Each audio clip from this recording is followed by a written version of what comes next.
So I was blessed to be able to do some legal expert work as an expert witness for about 10 cases, and some of the cases were just incredible.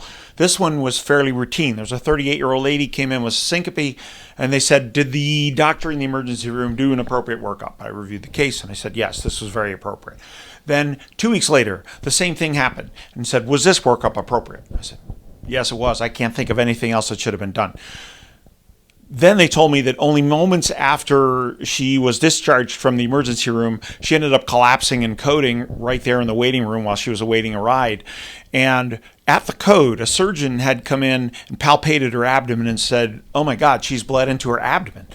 And nobody understood that. But the surgeon then said, she's bled into her abdomen. We've got to, and you fill in the blank and then check your answer afterward.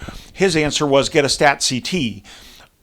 Unfortunately, she had bled profusely into her abdomen, and her only shot really was to go to the OR at that time to find the bleeder. But the stat CT took 45 minutes, and she ended up dying, leaving behind 2 orphans and a widower.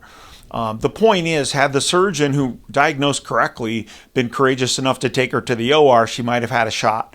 And this had nothing to do with the legal aspects of the case. So that wasn't even in question, but I'm just pointing out sometimes you need to act on what you find. You need to have confidence in your exam.